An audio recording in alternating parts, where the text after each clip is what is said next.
os trabalhos estavam dando errado. Quando eu fui dentro do meu terreiro, eu tinha 200 filhos de santo, dentro do meu terreiro, uma moça parou num carro importado na época, na porta do meu terreiro, muito bem vestida, uma bolsa na mão. Ela foi lá porque ela queria um rapaz. Ela pegou uma fotografia, que era uma fotografia que na época era impressa, né? Na época a rede social era o falecido Orkut, né? E ela pegou aquela fotografia e ela levou no meu terreiro porque ela queria aquele rapaz, um rapaz bem elegante, bem vestido, de terno, gravata. E o orixá havia falado para mim do material necessário que havia sido estabelecido para fazer o trabalho. Do trabalho para ser feito só de mão de obra. Era 10 mil reais. Nossa. E ela disse, dinheiro para mim não é o problema. Eu quero esse rapaz. Só que eu não procurei saber quem era o rapaz, eu não procurei saber de onde ele era. E eu fui fazer o trabalho em uma distância de quase 100 quilômetros. Fui fazer o trabalho, porque até nisso a entidade não trabalha. Ela não atua em qualquer lugar. Não aceita qualquer coisa. Não aceita qualquer ambiente geográfico para fazer o trabalho.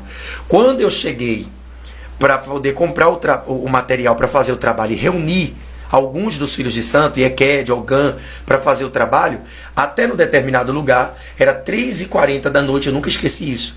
Uma das mulheres, que é filha de santo minha na época, hoje é missionária, estava incorporada, o orixá que estava à volta ali, a entidade disse assim, eu não quero nenhum trabalho aqui feito hoje. Eu não quero nada do que tem aí a gente quer. Não pode fazer esse trabalho. Porque veio uma ordem lá de cima. A primeira vez que você ouviu isso? Eu fiquei assustado porque eu já tinha o hábito de fazer as coisas e darem certo. Sim. 7, 14 e 21, né? Porque é assim que é trabalhado lá dentro. Então quando eu fui fazer o trabalho, eu me espantei. Porque a própria entidade que falou. Veio uma autorização para a gente não mexer nesse rapaz. As velas, todo o trabalho, todos os animais que eu tinha feito, o sacrifício, que eu tinha decapitado, gente, a entidade disse, pode parar o trabalho. Pra você foi Eu recolhi o que deveria ser recolhido, joguei no lixo, o que deveria ser jogado no lixo. Imagina 10 mil reais de material. Nossa. 20 cabeças de bode. Imagina isso. Para fazer uma amarração. Né? Entidade perigosa. Exu tranca a rua das almas. Então quando eu cheguei lá, recolhi o material, fui para casa, no dia seguinte fui no terreiro da minha tia, que ela era minha ancestral, a pessoa que havia me instruído e me direcionado ao candomblé. Quando eu cheguei para sentar com ela, eu disse, tia, eu fiz um trabalho e deu errado.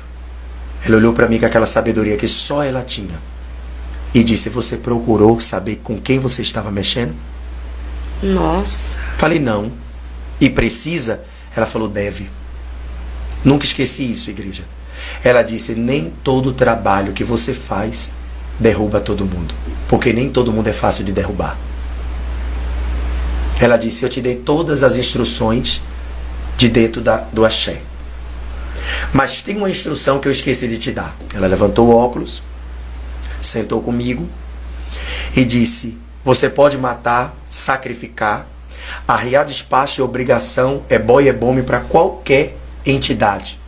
Mas existe um povo que você não pode mexer. Nossa.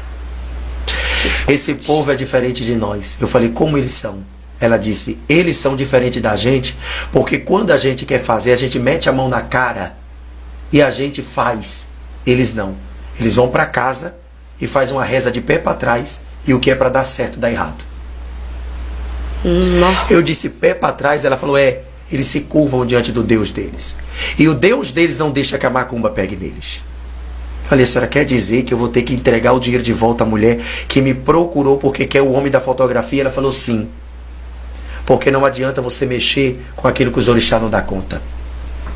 Olha só. Eu olhei para ela e disse, e quem são esse povo? Ela falou, eles não prestam. Nossa. Eles não valem nada. Eles são carregados. Hoje eu tenho compreensão de que a gente de fato é carregado até a tampa, né?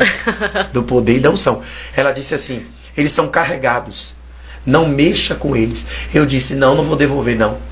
Aí minha tia falou uma coisa para mim que eu carrego até hoje. Ela disse, um homem sem uma família, ele não é nada. Você não mexeu apenas de um homem. Você mexeu numa família. Você não sabe quem esse homem é.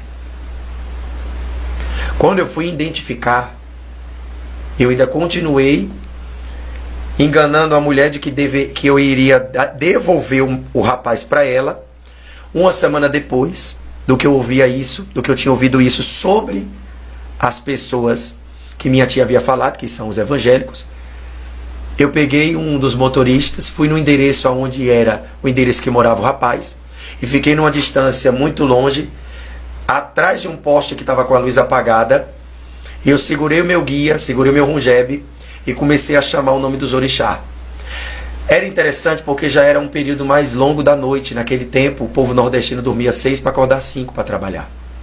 Já era quase meia-noite. A luz incandescente da porta da casa daquele homem estava aceso.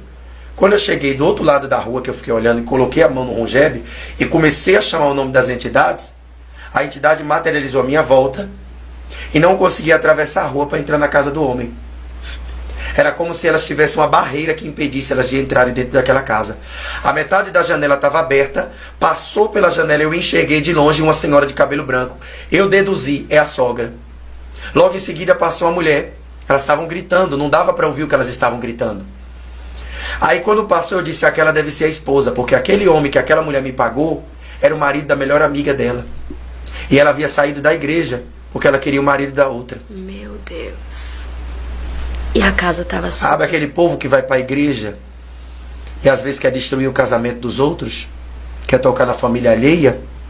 Essa era a mulher que me pagou na época para querer o marido da outra.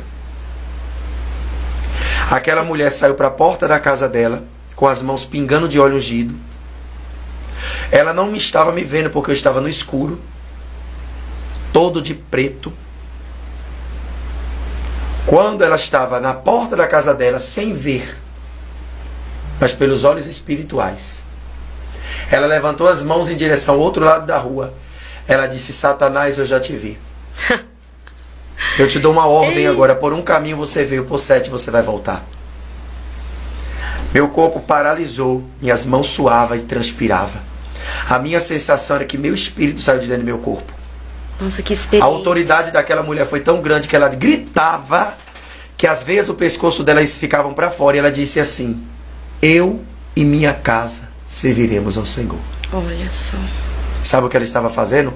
Anos depois, me tornei evangélico. Fui tomar um café na casa dela, sem ela saber que eu já tinha feito trabalho para a casa dela.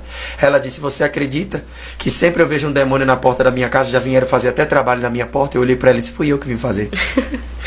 Outra pergunta que eu ia fazer.